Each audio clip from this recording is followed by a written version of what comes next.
Welcome into the Autzen Audibles Podcast. Matt Prehm, Erik Skopil, Jared Mack on the show on this Wednesday edition of the show. We're diving into the transfer portal. The waiver time to be eligible right away has come and passed, meaning now players that enter into the program enter into the portal will have to get a waiver to be eligible right away. So we kind of have a good feeling of who's here, who can make an impact. We have a good feeling of, from majority standpoint, who has left. I think all three of us kind of expect there maybe be a couple more that trickle out, over the next 4 or 5 months. But it's pretty much set in stone now. 14 guys, Erik did a story on it on duckterritory.com. 14 guys have transferred out of the football program.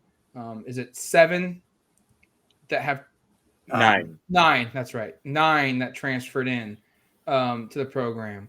And there's still a couple guys out there that are listing Oregon as a possible destination. So that number could grow. But before we dive into who's here and who left and whatnot, just 14 out of the program. Coaching change, surprise? The number feels big. I mean, you do the math out of 85. That's like, what, a fifth of your roster or something like that lost. And I understand this is going to be the new normal. Like, we see this in women's basketball now, where like half the team left almost, it felt like, or a third of the team left. And in men's basketball, players still even now are opening up. Like Devian Harmon, like, what was that, a week or so ago, after saying he was going to stay, he left. I mean, the portal is just impacting college sports in ways it never has been impacted. I mean, it is free agency basically. And so to lose 14 hurts. I mean, you think we'll run through the list here at some point. I think half the guys are guys that you feel like maybe could have been contributors. The other half are guys that probably weren't going to be, at least immediately. The coaching change part certainly plays a role. I mean, I think it's understandable that of the 14 guys leaving, 4 of them are offensive linemen, a couple of which I think 2 of which have already followed Mario Cristobal to Miami. I think that part's notable in terms of like the only players that you lost to the coach that departed were the position group he worked with the most. But yeah, this is just kind of the way it works. And like a lot of these guys are guys I think that fans are really disappointed to see leave, or several of them, but some of them were not in positions to contribute right away. And so you get like the most recent one, Damon David. I know that really ruffled some feathers on the message board, and I understand why, because you like that, Jared, ruffle feathers? Yeah. Well, yeah. Continue. Well, I was just going to say, like, people were frustrated by it, but you look at where he was on the depth chart, there's like 4 or 5 guys that are probably ahead of him right now. And so it made sense for him to take a peek after getting through spring. But these are young players that people are excited about. Like another one, like Jason Jones, when he left, people were bummed out by that, and are rightfully so. A lot of upside. He might start at Auburn, it sounds like. But I think Oregon's going to be fine on the defensive line because there are a lot of guys returning, and they went and added guys in the portal to help kind of fill needs. So there are certainly players that left that you would have liked to have stayed, stuck around. Obviously, probably most notably Travis Dye at running back, probably be a starter, and DJ James at corner. Those guys would probably both be those guys would start. But a lot of these guys are guys that are projects that I think you can kind of live without, unfortunately. Yeah, I agree. I mean, it's as simple as that. You can live without most of these guys. They showed flashes as a freshman or a sophomore, and I think everybody loves when a freshman does show flashes, because that means that, hey, if they could figure out how to replicate that and turn that into a multiple game stretch and not just 3 plays in a row, they could be really special. And you saw that from DJ James or Jason Jones or Robbie Ashford in the spring game. These are all players who everybody had a crush on basically, and really wanted to see them do well for this program. Half of these players are from east of the Mississippi. True. So there's also another thing where kids might just want to go home and play close to home. And now through the transfer portal, which I love, I've talked about this on the podcast before.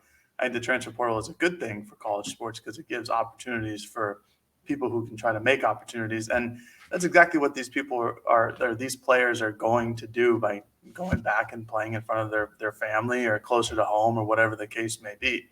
There's not one person on this list from the state of Oregon. There's a couple California people. back to college times for a lot of people, if they could have picked somewhere closer to home after going somewhere far away, that might have been a better option for them. And that might have been the case this time. Or they're looking for opportunities. But I think the most important point is what Erik has mentioned, where most of these players didn't have a direct path to the field this upcoming year, other than DJ James and Travis Dye. So it's why would they necessarily stick around?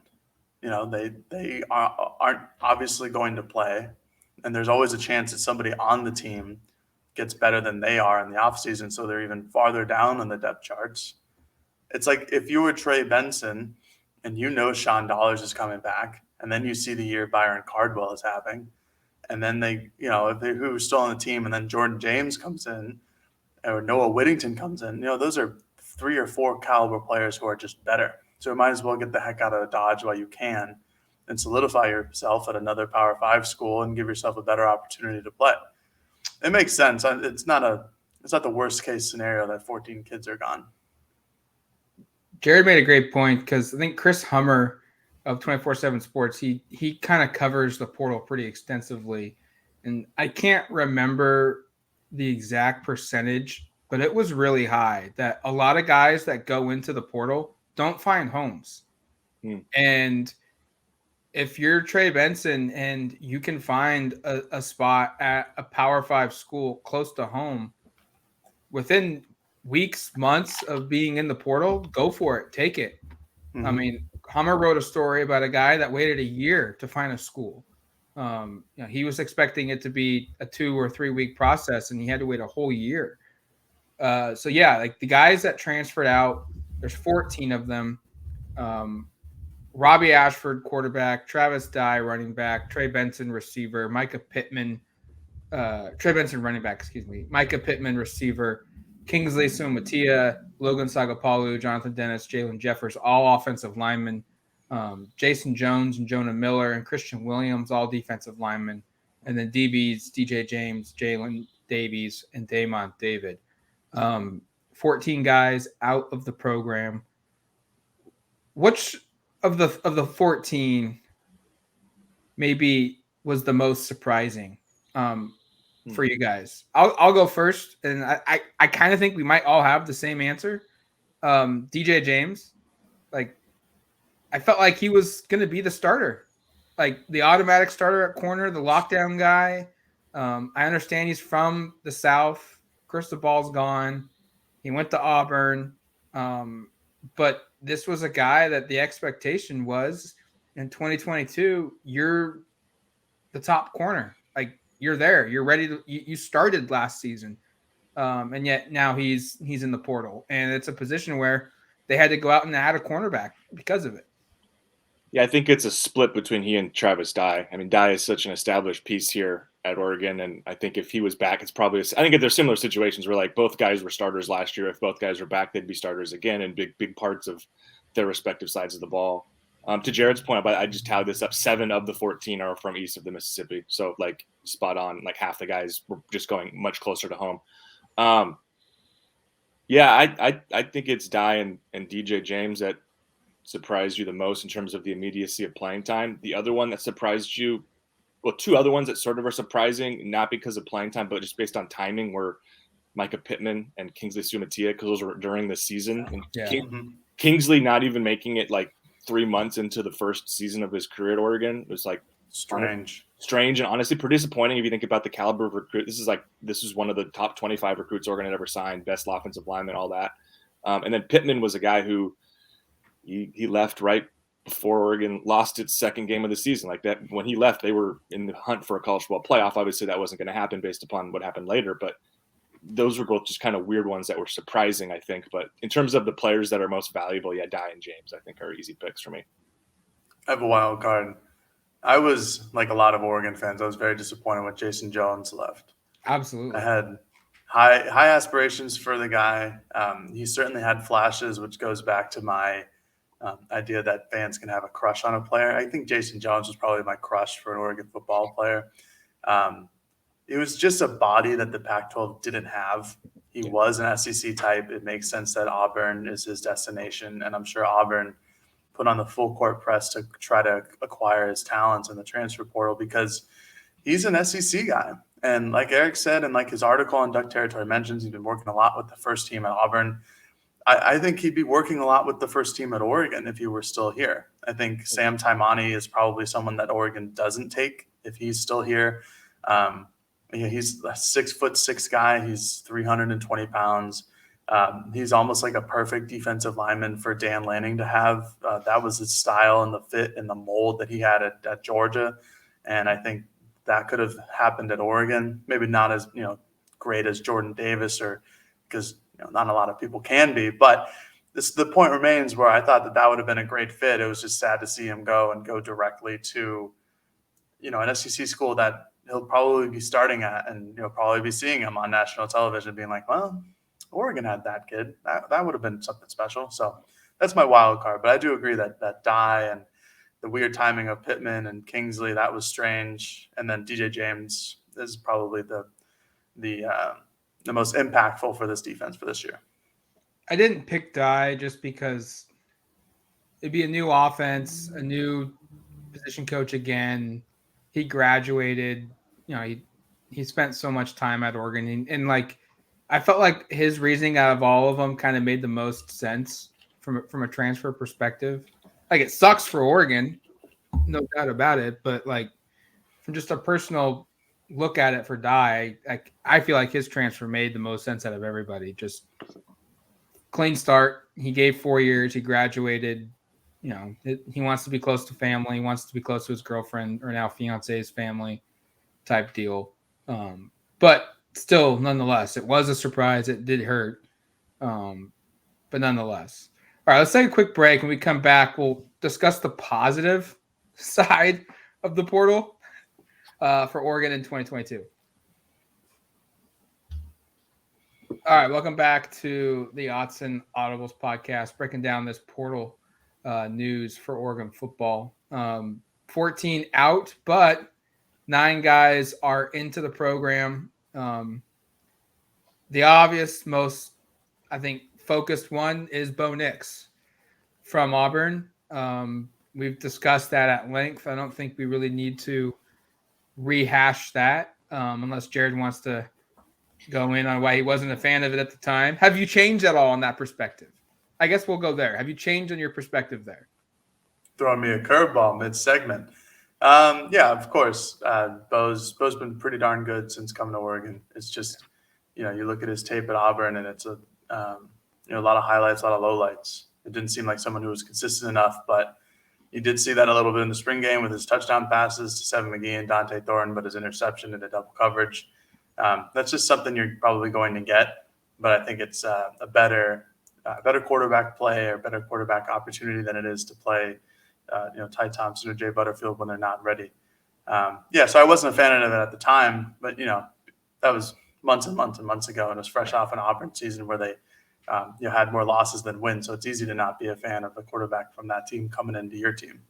Sure. Can I also biased? Go ahead. Oh, I was just gonna say, can I also add? I think part of the reason there's more enthusiasm for Bo is it's become more clear how far Ty and Jay are from being really big time starting quarterbacks at this level. Like, if one of those guys were awesome in the spring, like, I think we'd all be kind of like, oh, Bo Nix's addition was needed, but one of these other guys should start. But neither of those guys really took the stranglehold for the job, and it feels very clear right now that Bo's the favorite. Yeah, I was just gonna say, I think recency bias factors for me, but like you said, Erik, the spring game, it was very evident to at least me that Bo is a head and shoulders above the other two. We watched a lot of spring practice, and it felt like that as well. So it was a fortuitous add, I feel like. Other players to join the program, Marquise, is it Bucky Irving? Bucky's his nickname. Bucky's his nickname, but you watch them call his games, and it's like that's what they call him more than anything else. Or Buck O. It seems like there's got to be a Buck in there. Interesting. Well, 4-star running back, was a freshman this past season at Minnesota. They've also added Noah Whittington from Western Kentucky. He is a sophomore this upcoming season at running back. Receiver Chase Cota, he is a 3-star transfer. And then along the defensive line, they've added a couple guys, Casey Rogers and Jordan Riley and Sam Tiamani, all three of those guys being 3-star transfer prospects. And they've also added safety who plays corner, 4-star Christian Gonzalez, and then Andrew Boyle, a specialist from Washington State. Surprised they added 2 running backs. Like when signing day came and gone, I think we were all on here at one point being like, hey, they probably need 1 running back. They could probably get away with what they have if they really wanted to, but they really need to add 2, maybe 3 receivers. They've added a receiver in Chase Cota. They signed a high school guy in Justice Lowe. Now we know that they've added another one in Kyle Casper. But I don't think any of us were really expecting 2 running backs, especially 2 sophomores, where they now go into the 2022 season with 4 sophomore running backs on scholarship. It makes sense, though. I mean, like, I think you're right in terms of it wasn't like on our radar at the time, but getting to 5 is better than 4. Like that number, I think, is pretty solid. And like Irving was the one they took later, where to me that's just like he's a really high end player. I think I'm higher than Jared. We did our discussion last week on Bucky a little bit, and I think genuinely he has a chance to be the number 2. Like I think he'll battle Sean Dollars for that spot. I still feel confident that Byron Cardwell's your number 1, barring Irving being awesome. But the numbers make sense. But yeah, it wasn't like totally on our radar. But I think you think about it from like you've got 5 guys now, 4 are sophomores, 1's a true freshman. It's a really young group. Sean Dollars, by the way, is like a 4th-year sophomore, so it's like kind of funky with him. He's a lot more experienced than these other guys. So I think it wasn't necessarily on our radar, but when it happened, it kind of made too much sense to me in terms of like you lost 2 running backs and now you've added 2 running backs from the portal. Yeah, it makes a lot of sense. I'm not overly surprised by it. We talked about how really they could add 1 and be good with it. They've added 2 and now are excellent with it in terms of depth and player personnel and potential talent down the road. I think it's important that they brought in 2 sophomore running backs because, Dollars technically could leave if he has a great season. He's a draft eligible sophomore because he's been here for 4 years now. Byron Cardwell, look, I mean, Oregon fans the last couple of years have experienced plenty of seasons with injuries to running backs. Running back is probably one of the most injured positions on the field. If you can get players like Noah Whittington and Marquise Irving in the transfer portal and have them as your maybe 3, maybe 4 running back with Jordan James as your 5th running back, that's pretty darn good. And I think that's the position that Oregon is in. And if somebody goes down with an injury, even if it's just for a week and they miss 1 game, you have a suitable replacement. And I think they've done a good job matching kind of player personnel, like matching similar body types to their backups. Like Byron Cardwell and Marquise Irving and Sean Dollars are all pretty similar. I think Noah Whittington is another guy who's probably a little stockier than the other couple, but he's really similar to Jordan James in terms of size and strength. So I think they've done a good job matching up there. It makes this running back room look a lot better than it did in January or February. That was a real concern going into the season, was really only having 3 college experienced running backs going into the season with Jordan James as a true freshman. Now they have 4 with James now, so it's a really big improvement, frankly. I feel like the way the depth charts stacked up, the staff at running back, the staff is expecting 1 or maybe even 2 of these guys to not finish their careers at Oregon or to not fulfill the 3 years of eligibility that they have left. So sophomore year in 2022, junior year in 2023, senior year in 2024. Like it just feels like with 4 guys, all the same scholarship year, they're anticipating that number to shrink a little bit over the next 3 seasons.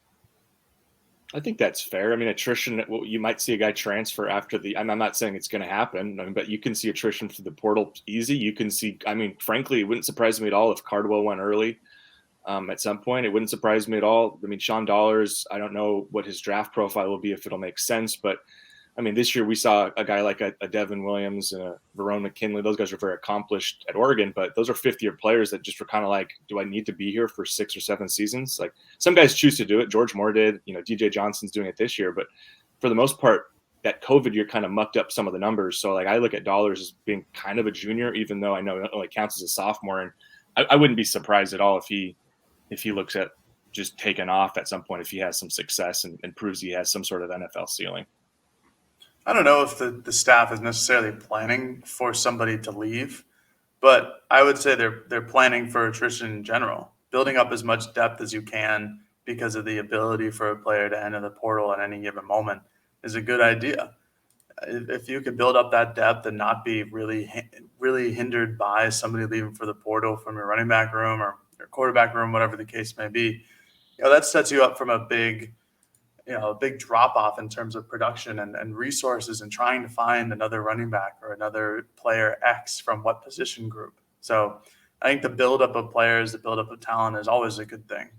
It's the that overused mantra of iron sharpens iron. I think it's also important that your iron is just as good as strong as the transfer portal's iron in your own program. So it's fine that they have a million running backs. They'll probably add another in the class of 2023. I don't think it'll be that one and done rule for running back rooms as it was during Mario Cristobal's time.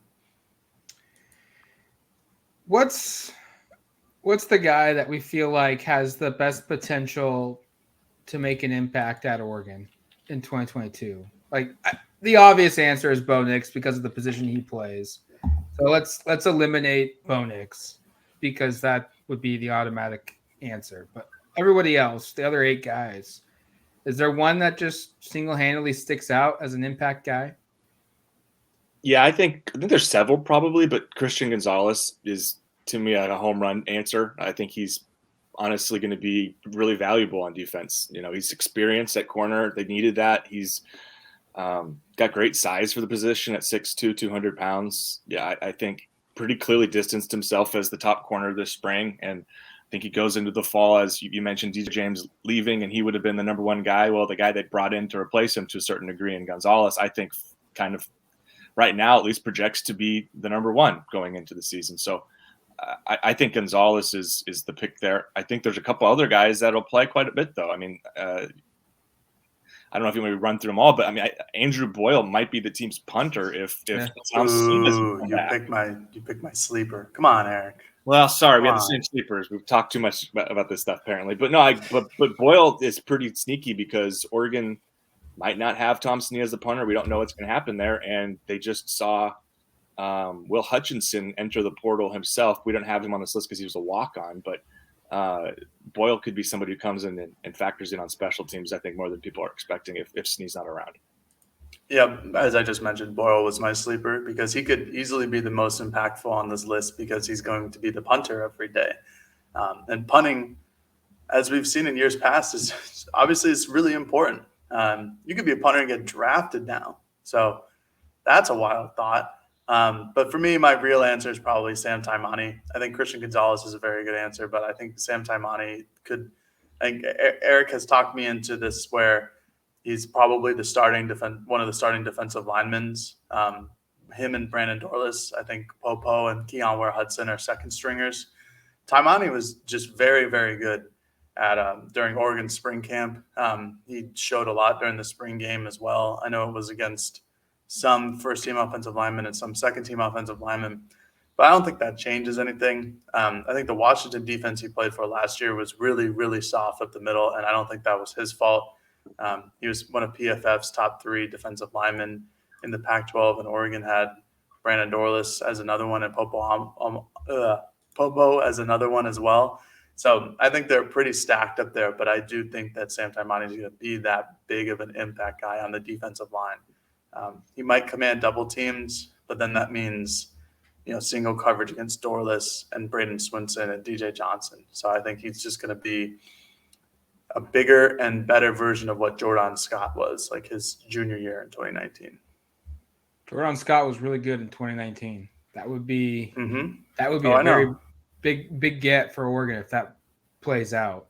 I'm gonna go sleeper with Chase Cota. His spring game performance and then what everyone raved about leading up to the spring game, kind of like maybe it was just a perfect alignment of all, best case scenario things for Cota to play out, but he just looked really good.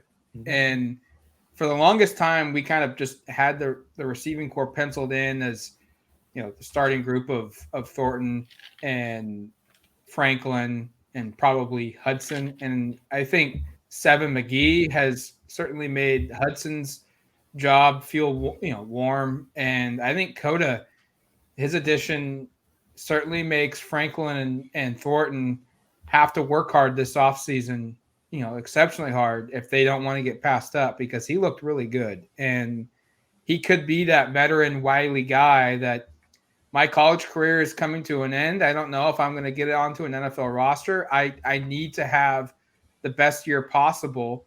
We see that all the time in sports where you go into that last year and just things kick into a different gear for you. And maybe that's the spring game. Maybe it's not for Cota. But I just think he's got an opportunity to really sneak up and end up being one of the guys of this team. Yeah, that was probably the other one I had. And then I would just throw in one of those running backs will probably play a lot too. Yeah. Real quick, before we get off here, knowing they've added running backs, knowing what Georgia did, I understand Dan Lanning was on the defensive side of the football, but are we kind of expecting, let's say Jordan James redshirts, plays maybe 4 games in 2022. Between the four sophomores, I kind of feel like all 4 of them are going to play. Yeah, I think so. I think Cardwell will play the most. I think the other 3 will rotate behind based upon performance. And it might be a thing where 3 are only used each weekend, but the 3 changes. But I think you're going to see those 4 all be contributors with Cardwell taking the bulk of the carries. I still feel confident on that. Yeah, all 4 are going to play. It just depends on, I think it's going to be packages and certain downs and whatnot. But Bucky Irving is too good to play. Noah Whittington's too good to not play, excuse me. So is Cardwell and so is Sean Dollars and maybe even Jordan James if we see how he looks in fall camp. There's a good chance all 5 of them play, but I feel like they would like to redshirt Jordan James, but they may not be able to if there's injuries or whatever. All right, it's going to do it for us here on the Autzen Audibles Podcast. Thank you for listening to the show. We'll be back with another episode coming up real quick. Until then, you've been listening to the Autzen Audibles Podcast. Talk to you later, folks. Peace.